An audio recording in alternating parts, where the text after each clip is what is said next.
रुको जरा, सबर करो और फिर उनको सख्त जबान में ललकार के कहा जाएगा भाई ये जो तुम हरकतें कर रहे हो ये चवलियां मार रहे हो। बहुत सारे लोगों को, ब्लॉगर्स को इन्होंने उठाना शुरू कर दिया। इसमें ये सारे जो अब मेरे ऊपर भौंकते रहते हैं उसमें उस ग्रुप के अंदर ये लोग भी थे। सईद अनवर की बेटी फौत हो गई 2002 में, उन्होंने दाढ़ी रख ली। फिर उसके बाद इंजमामुल हक ने इस्लाम घुसा दिया बीच में, मोहम्मद यूसुफ इस्लाम कबूल कर लिया। उसी तरह टीम के अंदर ये मौलवी रिजवान आजकल आया हुआ, टिका के नमाज पढ़ता है, टिका के दिखावेबाजी करता है, ये जो आटे की बोरी है। और ये बहुत सारे ऐसे लोग हैं जो कभी मेरे से डायरेक्टली बात नहीं करेंगे बल्कि पीछे से हमला ही करेंगे। मेरे दोस्त आर्मिन नवाबी ने एक दफा एक बात बड़ी खूबसूरत की थी। उसने ये कहा था कि हम जैसे लोग बाउंड्री को हमेशा पुश करते रहते हैं ताकि तुम जैसे लोग के लिए खेलने का मैदान जो है वो ज्यादा बढ़ जाए। इसका मतलब क्या है? इसका मतलब ये है कि हम वो मुश्किल बातें करते हैं जो बाकी लोग सोचते तो हैं लेकिन करते नहीं हैं, लेकिन फिर जब वो देखते हैं हमारे जैसे लोग वो बातें कर रहे हैं तो उनके अंदर भी थोड़ा थोड़ा हौसला पैदा होता है। यानी अगर कोई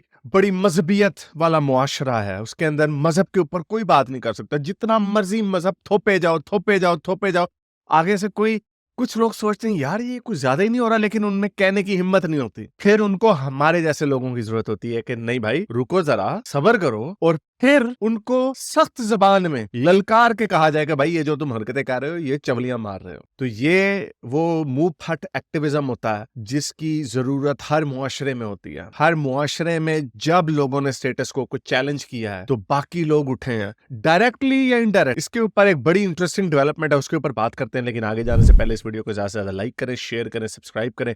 अगर इस चैनल को सपोर्ट करना चाहते हैं तो patreon.com/हारिस सुल्तान पर जाकर पेट्रन भी बन सकते हैं, और अगर कुछ नहीं कर सकते तो नीचे कमेंट्स में अपने ख्यालात का इजहार जरूर। तो चलें चलते हैं आज की वीडियो की तरफ। एक्स मुस्लिम मूवमेंट जो है तकरीबन 2005 में शुरू हुई थी। मरियम नमाजी ने और दूसरी खातून, मुझे नाम भूल गया, दो सहेलियां थी। 2005 में पहले उन्होंने किया, फिर उसके कुछ 2-3 महीने बाद मरियम नमाजी ने एक्स मुस्लिम से ब्रिटेन खोल ली। 2007 में उन्हें मैंने पहली दफा देखा, और ये वो जमाना था जब मैं रिचर्ड डॉकिंस की सारी किताबें पढ़ रहा था, फिर सैम हैरिस और क्रिस्टोफर हिचन्स और इन सारे लोगों का मुझे पता चलना शुरू हुआ था। बहुत सारा कंज्यूम किया मैंने इन्फॉर्मेशन। जो सवालात मेरे जहन में थे मजहब को लेके, उनके जवाबात मिल रहे थे, हालांकि वो क्रिश्चियनिटी के एंगल से इसको टैकल कर रहे थे, गॉड के एंगल से टैकल कर रहे थे। तो वही आर्गुमेंट जब हम अपने मजहब में लगाते हैं और वही आर्गुमेंट अब दुनिया के किसी भी मजहब के ऊपर लगाएं तो उस मजहब की धज्जियां उड़ जाती हैं। इन सारे मजाहिब के पीछे कुछ भी नहीं है, खोखली बातें, बेबुनियाद दावे और अनप्रूवेबल चीजें। तो फिर मैं उस वक्त अपनी जिंदगी जी रहा था, मुझे कोई प्रॉब्लम नहीं थी किसी से।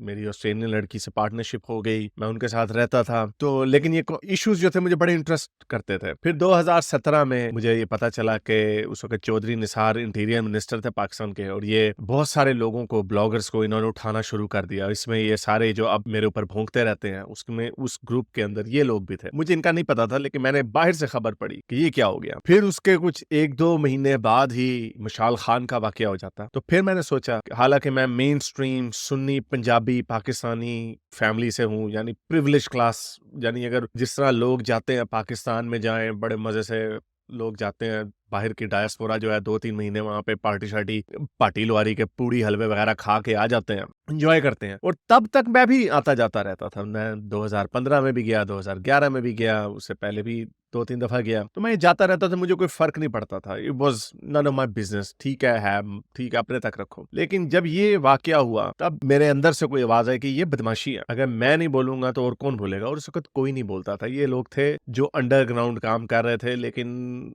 अपनी शक्ल दिखा के कोई बात नहीं करता था, डरे डरे बात करते थे। तो फिर मैंने एक्स मुस्लिम एथियस्ट पेज खोला, फिर इंग्लिश का चैनल खोला, और फिर उसके 1 साल बाद मैंने उर्दू में मजहब के ऊपर वो बातें करनी शुरू कर दी जो पाकिस्तान के कॉन्टेक्स्ट में अनहर्ड, इवन इंडिया के कॉन्टेक्स्ट में भी अनहर्ड थी। ये वो बातें नहीं की जा सकती थी जो इवन मुझे खुद हिचकिचाहट होती थी कि मैंने पहले अंग्रेजी का चैनल बनाया और फिर उसके बाद उर्दू का चैनल बनाया। उसके बाद मैंने ये बातें करनी शुरू की कि हजरत मोहम्मद के बारे में हम बात कर रहे हैं, उनकी स्वाहे हयात, उनकी जिंदगी के बारे में बात कर रहे हैं, और वो अनकंफर्टेबल बातें करें जो किसी में हिम्मत नहीं, जहन में बातें हैं लेकिन किसी में हिम्मत नहीं है वो बात करने की। तो वो बातें करने का सिलसिला शुरू किया। फिर देखा देखी कोई अब 40-50 चैनल खुल गए, बहुत सारे लोग आ गए, पाकिस्तान से भी लोग आ गए, बीच में इंडिया से भी एक्स मुस्लिम, वो और लेवल पे ले गए उसको। तो सारा काम हमने शुरू किया। और अब आप देखें कि सिर्फ 4-5 सालों में इस्लाम एज अ आइडिया के ऊपर ऐसे बिला झिझक बात होती है जिसका हम आज से 5-6 साल पहले सोच भी नहीं सकते थे। अभी भी इट्स नॉट ओवर येट। लेकिन अब मजे की बात यह है कि पाकिस्तान के मेन स्ट्रीम में मजहब के ऊपर बात हो रही है। पाकिस्तान के मेन स्ट्रीम जो मौलवी या इंटेलेक्चुअल्स हैं वो इल्हाद के ऊपर बात कर रहे हैं। जवाद अहमद ने अभी एक इंटरव्यू दिया था पाकिस्तान एक्सपीरियंस वाले को, उसमें उन्होंने खुल के कहा कि वो एग्नोस्टिक है। उन्होंने कह दिया कि वो एग्नोस्टिक है। डॉक्टर महरूब मोइज अवान जो है उनका भी राजे रूजे के साथ उनकी डिबेट हुई। आई डोंट थिंक वो उसका कैलिबर है वैसे, लेकिन चले वो डिबेट हुई सेकुलरिज्म के ऊपर। ये वो बातें हो रही हैं जो अब के जो लोग समझते, एक तो ये वो फ्रॉग का वो जो टेम्परेचर वाली जो कहानी है ना कि वो आहिस्ता आहिस्ता गर्म करते रहता है तो फ्रॉग समझता है ऐसे ही है, ठीक है मैं एडजस्ट कर लूं। तो अब लोगों को ये भूलना नहीं चाहिए कि आज से 5 साल पहले किसी में इतनी हिम्मत नहीं थी। मैं जो इतना बड़ा मुंह फट और बड़ा दलेर किस्म का आदमी, इवन मेरे अंदर भी हिम्मत नहीं थी, लेकिन मैंने ये किया काम। तो उसका नतीजा क्या निकला कि हमारे इस मुल्क में जो मजहबियत को बार बार लोगों के हलकों के नीचे से जबरदस्ती उतारा जाता था, अब वो आइडिया चैलेंज हो चुका है। सईद अनवर की बेटी फौत हो गई 2002 में,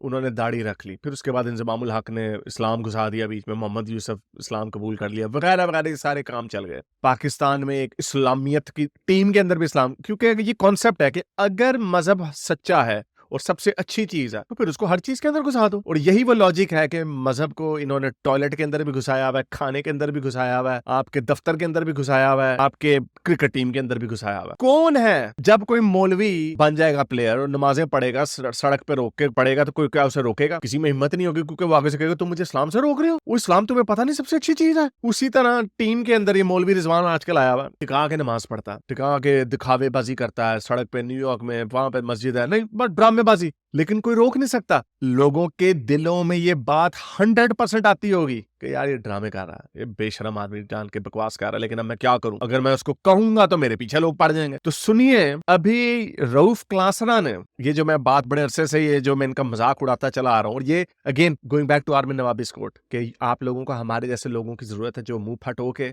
बाउंड्रीज को पुश करते हैं। कितने मजे से मैं इनका मजाक उड़ा रहा हूँ मौलवी रिजवान का। आई एम श्योर हजारों लोगों ने, अगर लाखों ने नहीं तो हजारों लोगों ने पाकिस्तान में वो वीडियो देखी और उनके जहन में ये आइडिया आया है, भाई तुम प्लेयर हो, तुम्हारा पॉलिटिक्स से क्या काम है, तुम्हारा नमाजों से क्या काम है, तुम्हें हम खिलाने के लिए, तुम्हें टैक्स पेयर पैसा देता है पाकिस्तान का, तुम खिलाने के लिए, तुम्हें तुम्हारे क्रिकेट की वजह से तुम्हें पैसे दिए जाते, तुम्हारी दाढ़ी है, तुमसे हमने कोई छठा कलमा नहीं सुनना, इसलिए नहीं हम तुम्हें रखते। लेकिन कहने वाला उनको कोई नहीं, लेकिन हमारे जैसे लोग, मेरे जैसा लोग ये बात करते हैं।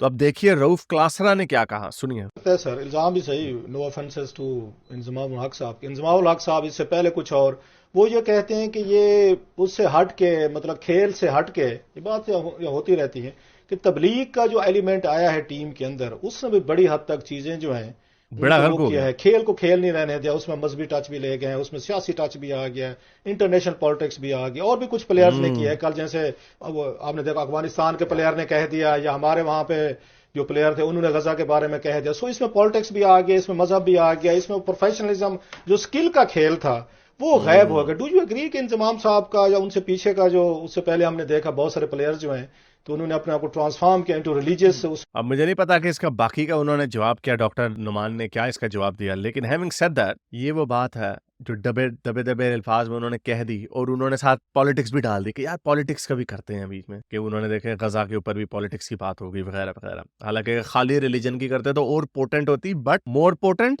मोर रिस्कियर, और इसके ऊपर अटैक हो जाना था। ये अफगानिस्तान पे हारने के बाद ही उन्होंने सवाल किया, और ये बात सही है, ये लॉजिकल सवाल है। तो इसी तरह आप देखिएगा, जो काम मैंने शुरू किया था और हमारे साथ और लोगों ने काम शुरू किया, और लोग अब ये काम कर रहे हैं, ये मेहनत जो है ये रायगा नहीं जाएगी। इवन दो के मेन स्ट्रीम के अंदर आप देखेंगे कि शायद एथियज्म वर्सेस इस्लाम वर्सेस रिलीजन, इसके ऊपर बात भी शुरू हो जाएगी। ये जो आटे की बोरी है, और ये बहुत सारे ऐसे लोग हैं जो कभी मेरे से डायरेक्टली बात नहीं करेंगे, बल्कि पीछे से हमला ही करेंगे।